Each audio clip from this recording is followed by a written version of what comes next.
Killing star Darshan arrest ಪ್ರಕರಣಕ್ಕೆ ಸಂಬಂಧಪಟ್ಟಂತೆ ಗೃಹ ಸಚಿವ ಪರಮೇಶ್ವರ್ ನಿವಾಸಕ್ಕೆ ಕಮಿಷನರ್ ಅವರು ಭೇಟಿ ಕೊಟ್ಟಿದ್ದಾರೆ ಅಪ್ಡೇಟ್ಸ್ ಕೊಡೋದಕ್ಕೆ. ದರ್ಶನ್ ಕೇಸ್ ಬಗ್ಗೆ ಮಾಹಿತಿಯನ್ನು ಕೊಟ್ಟಿದ್ದಾರೆ ಕಮಿಷನರ್ ದಯಾನಂದ್ ಅವರು.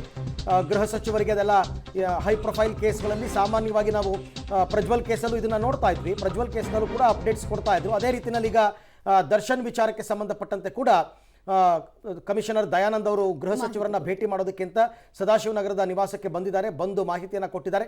ಅಂದರೆ ಇಲಾಖಾ ಮುಖ್ಯಸ್ಥರಾಗಿರ್ತಕ್ಕಂಥವ್ರು, ಹಾಗಾಗಿ ಅವರಿಗೆ ಆ ಉತ್ತರ ಆ ಎಲ್ಲ ಅಪ್ಡೇಟ್ಸನ್ನು ಕೊಡಲೇಬೇಕಾಗುತ್ತೆ. ಸೊ ದೃಶ್ಯದಲ್ಲಿ ತಾವೀಗ ಗಮನಿಸ್ತಾ ಇದ್ದೀರಾ ಇಲ್ಲಿ ತನಕ ಏನು ಪ್ರೋಗ್ರೆಸ್ ಆಗಿದೆ ಮತ್ತು ಮುಂದೇನು ಅಂತ ಎಲ್ಲ ವಿಚಾರವನ್ನು ಪಿನ್ ಟು ಪೆನ್ ಏನು ವರದಿ ಮಾಡಬೇಕು ಅಂತ ಏನಿಲ್ಲ ಗೃಹ ಸಚಿವರಿಗೆ. ಬಟ್ ಈಗ ಅವರು ಮೀಡಿಯಾಗೆಲ್ಲ ರಿಯಾಕ್ಟ್ ಮಾಡಬೇಕಲ್ಲ. ಗೃಹ ಸಚಿವರನ್ನ ಸಹಜವಾಗಿ ಪತ್ರಕರ್ತರು ಪ್ರಶ್ನೆ ಕೇಳ್ತಾರೆ. ಹಾಗಾಗಿ ಏನು ಎತ್ತ ಅಂತ ಮೇಲ್ನೋಟಕ್ಕೆ ಇಲ್ಲಿ ತನಕ ಏನಾಗಿದೆ ಈ ವಿಚಾರಕ್ಕೆ ಸಂಬಂಧಪಟ್ಟಂತೆ ಇದೆಲ್ಲವನ್ನ ಕೂಡ ನಾವು ಗಮನಿಸ್ತಾ ಇದ್ದೀವಿ. ಮತ್ತು ಪೊಲೀಸ್ ಸ್ಟೇಷನ್ಗೆ ಕೂಡ ಅವರು ಭೇಟಿ ಕೊಟ್ಟಿದ್ದಾರೆ ಅಂತಕ್ಕಂಥ ಮಾಹಿತಿ ಬರ್ತಾ ಇದೆ. ಪೊಲೀಸ್ ಕಮಿಷನರ್, ಅನ್ನಪೂರ್ಣೇಶ್ವರಿ ನಗರ ಪೊಲೀಸ್ ಸ್ಟೇಷನ್, ಅಂದರೆ ಇವರೆಲ್ಲ ಈ 12 ಜನ ಏನಿದ್ದಾರೆ ಇವರೆಲ್ಲರೂ ಇರ್ತಕ್ಕಂಥ ಪೊಲೀಸ್ ಸ್ಟೇಷನ್ಗೆ ಈಗ ಅವರು ಕೂಡ ಬಂದಿದ್ದಾರೆ. ಪ್ರಕರಣದ ತನಿಖೆ ಯಾವ ರೀತಿ ಪ್ರೋಗ್ರೆಸ್ ಆಗ್ತಾ ಇದೆ, ಏನು ಎತ್ತ ಅಂತಕ್ಕಂಥ ಅಪ್ಡೇಟ್ಸನ್ನು ಪಡ್ಕೋತಾರೆ. ಅದಾದ ನಂತರ ಅವರು ಗೃಹ ಸಚಿವರನ್ನ ಕೂಡ ಭೇಟಿ ಮಾಡಿದ್ದಾರೆ. ಭೇಟಿ ಮಾಡಿ ಅಪ್ಡೇಟ್ಸ್ ಎಲ್ಲ ಕೊಟ್ಟಿದ್ದಾರೆ.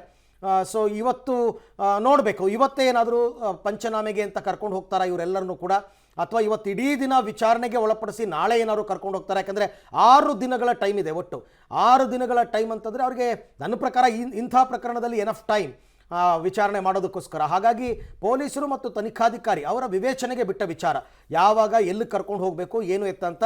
ಆಗಲೇ ನಮ್ಮ ಉಮೇಶ್ ಸರ್ ಹೇಳ್ತಾ ಇದ್ದಂಗೆ ಒಂದು ಕ್ರೊನಾಲಜಿ ಆರ್ಡರ್ ಪ್ರಕಾರ ಹೋಗಬೇಕಾಗುತ್ತೆ. ಇದಾದ್ಮೇಲೆ ಇದು ಅಂತ, ಅದರ ಪ್ರಕಾರನೇ ತನಿಖೆ ಮುಂದುವರಿಯುತ್ತೆ.